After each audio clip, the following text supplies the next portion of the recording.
Channel bersama saya Santi Rosmala dan juga Teh Yuke. Karena dari kemarin saya terus yang ditanya-tanya sama Teh Yuke ya, sekarang saya yang balik nanya sama Teh Yuke. Gantian ya. Oke. Jadi gini Teh, saya akan nanya tentang hypnowriting sesuai dengan pakarnya Teteh gitu ya. Jadi sebetulnya banyak dari ibu-ibu rumah tangga atau emak-emak yang ada di rumah ingin produktif, ingin lebih produktif dari rumah, atau biasanya yang saya tahu ya, ibu-ibu itu pengen banyak banget ide yang memang ingin dituangkan dalam tulisan, tapi mereka bingung harus gimana sih memulainya, harus ngapain, sementara mereka itu merasa bukan penulis, tapi ada banyak hal yang ingin dikeluarkan melalui tulisan, baik itu di status media sosial, WA atau apapun. Karena sesuai dengan bidang saya dan Teh Yuke, saya juga kebetulan adalah penulis, bukan penulis, autor ya, yang memang sudah menerbitkan satu buah buku dan juga beberapa buku antologi. Menulis itu bisa menjadi terapi jiwa, betul Teh? Iya. Betul. Nah, ini nanti ada kaitannya ya tentunya, bagaimana sih menerapkan terapi jiwa ini melalui tulisan, baik itu hanya curhatan yang nantinya efeknya itu positif bagi orang lain, bisa bermanfaat, atau untuk bisnisnya yang ibu-ibu di rumah saat ini sedang dilakukan melalui hypnowriting itu. Nah, boleh dong Teh Yuke sharing ke kita gimana sih dan apa sih sebetulnya hypnowriting itu? Oke, terima kasih Teh Santi. Tapi sebelumnya saya mau koreksi sedikit nih. Saya belum pakar Teh. Cuman kalau saya berminat ya gitu, memang peminatan saya salah satunya di dalam menulis ini adalah di hypnowriting ya. Jadi kalau bicara tentang hypnowriting, sebenarnya dia kan berasal dari copywriting Teh. Jadi lebih ke menulis yang tujuannya sebenarnya memang menjual, ya kan gitu. Jadi kalau runut ke pengalaman saya nulis, ini memang saya juga bukan penulis dari kecil gitu ya. Memang suka nulis tuh nulis diary waktu kecil, tapi yang namanya menulis buku saya juga setelah lumayan bukan dewasa lagi ya, sudah setua inilah saya baru mulai nulis ya. 2016 saya menemukan hobi nulis itu tertuang menjadi buku gitu ya. Tapi pada waktu itu memang saya kan masih kerja Teh ya, jadi HRD, dan saat itu saya memang di outsourcing gitu ya, perusahaan outsourcing yang notabene dia klien-kliennya itu kan juga maksudnya kita harus cari klien gitu ya. Nah, saya sambil belajar nulis itu ternyata menemukan ada salah satu metode atau cara menulis untuk marketing itu copyright itu gitu. Nah, saya berpikir kenapa tidak saya juga tetap membantu perusahaan, tidak hanya di rekrutmen gitu ya, karena saya lagi suka nulis gitu ya. Saya pelajari betul copyright ini, jadi saya sempat ikut kelasnya copyright gitu, dan ternyata cukup asik karena ada tantangan di situ. Kita bagaimana caranya menyampaikan sebuah produk gitu ya, brand gitu, atau perusahaan yang ingin kita wakili gitu ya, dengan sebuah narasi yang tanpa sadar orang jadinya tertarik gitu ya. Jadi makanya tadi kalau mau diterapkan untuk jualan ya, bisnis, untuk ibu rumah tangga yang baru memulai belajar bisnis online gitu ya, itu sangat asik ya, karena lebih memudahkan kita mengkomunikasikan produk kita kepada customer gitu. Kayak gitu Tesan. Nah, biasanya kan perlu ilmu khusus kah, atau memang menulis dengan hypnowriting ini memang bisa dipelajari secara otodidak, atau memang bisa sambil jalan aja gitu ya, sambil kita promosi dagangan kita misalnya ya, atau harus ada ngikutin kelasnya atau bagaimana gitu. Nah, ini kabar baiknya sebenarnya kan banyak orang yang memang tadi bilang ya khawatir saya tuh nggak bisa nulis gitu, saya bukan penulis dan lain sebagainya. Sebenarnya itu kan hanya maksudnya itu hanya salah satu alasan yang bisa menghambat kita untuk maju ya, mental block gitu. Karena ternyata menulis itu adalah sesuatu keahlian yang bisa dipelajari gitu. Karena pada dasarnya katanya setiap manusia itu pasti bisa menulis ya, karena kan kita juga belajar di sekolah itu sudah nulis ya, ada pelajaran bahasa Indonesia mengarang itu sebenarnya kita kan sudah dilatih untuk menulis dan nah itu jadi basic dari sana tidak ada kata orang nggak bisa nulis ya. Tapi kalau kita memang pengen lebih tergali ya lebih baik kalau kita masuk dalam satu kelas khusus untuk belajar nulis untuk memperdalam gitu ya. Tapi sekalipun otodidak itu juga sangat memungkinkan karena yang tadi saya sendiri juga satu waktu saya pernah ikut belajar copyright gitu ya, kelas khusus. Tapi untuk hypnowritingnya sendiri ini lebih otodidak sebenarnya teh. Itu saya pelajari ya. Saya lebih pelajari dari bukunya ada ya hypnowriting. Saya belajar dari Darmawan Aji kalau gitu ya. Tapi dari teknik hipnosisnya sendiri saya memang mempelajari gitu. Makanya saya bisa lebih menghayati di situ gitu. Oh, maksudnya hipnosis dalam nulis ini menerapkan teknik atau metode hipnosis gitu ya, membuat orang menjadi ada di katakanlah di alam bawah sadar gitu ya, supaya nggak merasa dipaksa untuk beli gitu ya, merasa dipaksa untuk baca gitu ya. Itu dengan teknik hipnowriting. Jadinya ke hypnoselling ya teh ya? Ya, sebenarnya kalau kita bicara hypnowriting secara mendasar orang kaitannya dengan selling, dengan berjualan. Tapi tidak menutup kemungkinan kan yang namanya buku yang kita tulis gitu ya, ada banyak penulis yang kita pasti bilangnya bukan hypnowriting ya. Padahal itu sudah menjadi hypnowriting itu sendiri gitu ya. Contoh kalau saya tuh paling suka sama penulis, kebetulan masih teman saya sendiri tuh Piti Baik. Dia nulis Dilan kan. Nah, itu orang kan dibawa baper ke dalamnya ya. Kita kayak mengalami sendiri jadi tokoh yang ada di dalamnya gitu.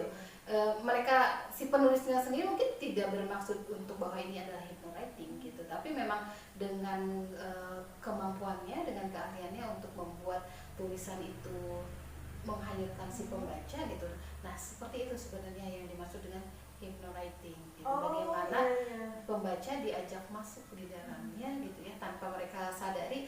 Jadi orang-orang tuh nggak disuruh beli buku Dilan nih lanjutannya langsung pada beli gitu. Karena mereka memang merasa walaupun tidak jadi tokoh gitu di dalamnya, tapi kayak ikut masuk di dalam episode itu gitu ya.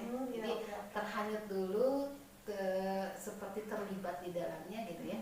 Dan itu tidak harus menjadi seorang ahli dulu, maksudnya bukan harus menjadi penulis besar dulu kok gitu. Ibu-ibu sekalipun bisa ya kan. Tadi Teh Santi sendiri nih punya contoh buku ya. Ini karya Teh Santi nih. Ini kalau saya udah baca ini kan juga salah satu bukti dari sebuah hypnowriting teh ya, sekalipun isinya tidak dimaksud saya mau jualan buku ya kan. Ini kan tidak bermaksud untuk jualan buku, tapi orang-orang yang membaca bisa banget jadi terhayati. Saya tadi sempat baca nih, bacalah buku ini dan rasakan positive vibes dari setiap untaian kata di dalamnya gitu kan. Itu dari testimoni ya? Testimoni dari ini ya, Teh Indari ya, guru saya nulis. Ini kan dia sudah ahli nulis banget gitu ya. Gini katanya, Santi Rosmala menorehkan sebuah pemikiran yang mengajak kita untuk menikmati hidup dengan penuh kesyukuran gitu. Berarti ini udah ajakan dong ya Teh ya? Nah itu kan ajakan yang tidak bersifat memaksa. Iya. Nah, itu intinya. Tapi masuk ke alam bawah sadar yang membaca dong. Karena ketika dia baca ini terhanyut dan berpikir seperti yang dia alami sendiri gitu ya. Ya dia kan jadi meresapi itu gitu ya. Menghayati tanpa kayak dinasehati tapi bukan didikte gitu kan. Nah, prinsipnya seperti itu. Jadi ini udah termasuk salah satunya masuk ke dalam konteks yang hypnowriting tadi ya. Kalau versi saya seperti itu Teh. Karena kan intinya tidak memaksa orang lain untuk menyetujui apa yang kita ingin tulis ya di dalam narasi apapun gitu ya. Mau itu ditujukan untuk promosi, iklan gitu ya, atau buku seperti ini sekalipun, intinya adalah mengajak orang supaya memahami pemikiran kita gitu ya, tanpa merasa dipaksa. Oh, Gitu. Itu namanya hypnowriting. Gitu. Tapi gini ya, biasanya kalau yang belum biasa nulis gitu ya, biasanya mereka akan berpikir ribuan kali untuk posting misalnya. Jadi saya ada beberapa kali kesempatan dapat curhatan nih dari mama dulu ya. Karena dulu juga saya sebetulnya pernah menjadi mentor, pernah menjawab dari kelas gampang menulis artikel bersama juragan artikel, dan juga kelas gampang bikin status cantik. Itu sekitar 2016-2017 lah ya. Nah, jadi banyak dari yang belum pernah memulai atau sedang memulai. Jadi gini, saya itu sering banget bikin tulisan status udah panjang banget dihapus lagi karena nggak pede. Nah, itu gimana sih cara menyiasati bahwa tulisan itu tuh sebetulnya nggak ada salahnya, tapi gimana caranya untuk pede biar sampai diposting? Oke, nah itu tadi sebenarnya udah dijawab sendiri ya. Artinya gini, belum apa-apa udah nggak pede ya gitu, karena itu kan berarti kan pemikiran sendiri ya. Padahal seharusnya kalau prinsip nulis itu bukan untuk orang lain dulu gitu. Maksudnya tidak harus dengan tujuan bahwa kita harus dapat pujian gitu ya, atau kita harus pasti dapat feedback, atau kalau jualan pasti harus laku. Enggak, itu dulu basically gitu ya. Tapi kalau misalnya ya prinsipnya yang kita share adalah ada hal yang bermanfaat yang bisa diambil orang. Jadi termasuk hypnowriting ini, jadi ketika jualan sekalipun ya tadi ya, kelas status cantik ya. Atau kalau saya bikin kelas namanya hip hop kelas gitu ya, karena di situ ada hipnosis yang mengandung hope gitu ya, harapan supaya calon customer tertarik gitu.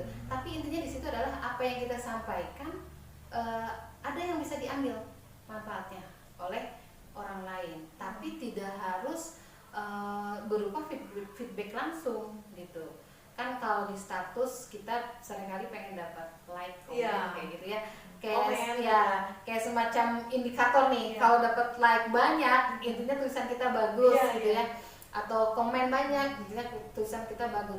Padahal kenyataannya kalau kita bicara lagi tadi untuk jualan, nggak selalu kan, kesannya pasti ngerasain ya. Bener nggak? Betul. Tidak melulu dengan like lebih banyak, belum tentu juga maksudnya pembelinya jadi banyak kalau dikaitkan untuk jualan ya. Tapi bisa jadi like-nya cuma sedikit, yang komen sedikit, tapi dari sedikit itu justru memang dia kena dengan isi narasi yang disampaikan, captionnya gitu ya. Nah itu bisa jadi tidak harus melulu tentang feedback, like dan komen kalau mau jualan ya bicaranya. Tapi konversi menjadi rupiah itu wajib, harus dihitung, dianalisa gitu. Oke, berarti itu tadi kalau hypnowriting-nya untuk bisnis ya. Nah, kalau misalnya sebetulnya hypnowriting itu hanya tujuannya untuk bisnis atau memang untuk membangun personal branding misalnya. Untuk seseorang kan personal branding itu nggak harus jualan bisnis gitu ya, tapi bisa juga ingin menampilkan dia ingin dikenal sebagai apa, sebagai siapa gitu. Nah, si hypnowriting ini bisa nggak sih masuk ke dalam tujuan dari membangun personal branding tadi? Bisa banget Teh. Jadi kan yang tadi, jadi hypnowriting ini adalah basicnya copywriting ya. Tapi kalau kita juga terjemahkan copywriting itu bahwa artinya sesuatu yang menjual gitu ya, itu menjualnya bukan selalu produk. Itu bisa menjadi ide ya, bisa menjadi jasa gitu, itu juga sama menjual. Tapi intinya adalah ada yang ingin kita sampaikan kepada calon pembaca, calon customer, supaya mereka tertarik, supaya mereka terbawa dengan pemikiran-pemikiran yang kita tuangkan gitu. Artinya tidak, kalau kita kaitkan dengan personal branding, kita kan pengen dinilai sebagai apa ya, gitu ya, oleh pembaca gitu. Kita ingin orang lain bakal menjadi apa ketika mereka melihat seseorang gitu kan gitu ya. Biasanya kita punya panutan kan. Saya suka dengan penulis A gitu karena dia cara hidupnya sederhana gitu ya, dan lain sebagainya. Itu kan yang menjadi personal branding dilihat orang gitu. Nah itu menyusun dalam bentuk yang tidak memaksakan dan bukan sebagai pencitraan ya biasanya, benar nggak? Iya betul. Ya. Capek banget ya kalau pencitraan. Pasti beda gitu, karena kalau pencitraan kan pasti maksa banget ya, Iya, maksa. kelihatan bohongnya. Iya, benar nggak? Diada-adain gitu ya. Heeh. Sesuatu yang memang di desainnya. Iya, kalau masalah di desain sebenarnya sama juga. Yang namanya kalau kita mau personal branding pasti harus didesain kan. Kita harus tentukan dari awal berarti kan. Iya. Oh nih, saya pengen dinilai sebagai figur yang memang low profile kah atau seperti apa? Karena ada satu contoh teh, kalau sekarang ngikut banget dengan tren TikTok ya, itu di anak-anak muda. Ada satu berarti apa ya, TikTok, Telegram. Oh ya, pokoknya dia memang sangat mencuat tuh di TikTok. Itu karena sakit supaya dia bisa viral ya, kayak gitu. Dia justru brandingnya negatif. Oh iya. Jadi nyebelin gitu. Dibuat seperti itu ya. Nyebelin dan apa ya, pokoknya sangat negatif. Jadi orang banyak haters di situ. Ya, jadi dia banyak hatersnya. Tapi berarti dia apa namanya, strateginya berhasil, ya kan? Banyak yang memang akhirnya mau tidak mau lihat akunnya dia gitu, banyak ikutin dia sekalipun nanti komen-komennya negatif kan, banyak yang sebel dan lain sebagainya. Tapi memang sebetulnya ini teh, jadi dulu saya pernah dengar, jadi kita tuh sebenarnya di medsos misalnya ya, mau jadi dua karakter gitu, mau milih sebagai yang terbaik, artinya kita akan menampilkan sisi-sisi yang baik dari kehidupan kita, atau yang nyeleneh dan dianggap buruk misalnya. Bukan buruk dalam arti yang ini ya, tapi ya lebih nyeleneh atau lebih yang kayak itu nyebelin misalnya. Nah, mau seperti apa itu jadi pilihan sendiri ya. Itu by design kan? By design, berarti tetap ada desain ya. Tetap ada desain. Yang penting siap dengan konsekuensi. Nah, ya gitu. Kalau saya sih nggak berani deh gitu, karena kan kita juga tujuan tadi ya, balik tujuan menulis kan pengen memberikan sesuatu yang lebih bermanfaat untuk orang lain ya. Ada yang mereka ambil gitu dari tulisan-tulisan kita. Nah itu kan juga by design gitu. Gimana caranya? Kalau kayak novel kayak gitu kan ada outline-nya. Berarti di dalam outline juga kita sudah menyusun apa sih yang pengen disampaikan gitu ya untuk pembaca. Nah itu bisa banget dipelajari, walaupun saya belum ahli nih. Kenapa saya berani share seperti ini? Karena saya pengen mengajak lebih banyak lagi ibu-ibu ya dimanapun berada, ya kayak tadi, berani nulis aja dulu deh gitu ya. Nggak usah khawatir dulu dengan feedbacknya seperti apa, karena saya juga pernah ngalamin dulu dengan bikin status-status di medsos yang kayaknya receh banget gitu ya. Tapi ya karena kita semakin lama semakin terbiasa gitu ya, ya alhamdulillah. Nah iya, berarti sama aja ya Kak ya. Kayak buku ini adalah kumpulan dari status saya di media sosial yang dibukukan. Nah berarti untuk memulai itu memang nggak ada salahnya untuk dicoba aja, jangan takut salah gitu, jangan takut penilaian orang bagaimana, yang penting ya juga tulisannya bisa bermanfaat untuk orang lain ya Kak ya. Betul. Itu kan ya. Iya. Ada lagi teh yang ingin disampaikan untuk ibu-ibu di rumah sebelum kita tutup? Ya paling saya juga pengen nyampein ya, kalau pengen lihat buku karya saya boleh nanti lihat di Instagram saya ya, Yuke Rahma. Saya juga sudah ada satu buku, itu judulnya Mimpi Berkarang Rindu. Itu salah satu project saya pribadi untuk menuangkan dengan teknik hypnowriting ini teh. Jadi di situ syarat tulisan emosi yang pengen saya bagi dengan pembaca. Jadi tidak hanya sedih, gembira gitu ya, bahagia, kecewa dan lain sebagainya, itu saya coba tuangkan semua di situ. Oke, berarti nanti bisa tinggal kunjungi aja dan sekalian follow ya ke akun Instagramnya Teh Yuke di Yuke Rahma ya. Iya. Oke, pembahasan untuk hypnowriting kali ini mungkin akan dicukupkan, dan apabila ada komen yang apalagi bahasan yang ingin kita bahas di sini soal penulisan, boleh komentar ya. Nanti insya Allah akan kita bahas. Ya, terima kasih Teh Yuke. Assalamualaikum warahmatullahi wabarakatuh. Waalaikumsalam.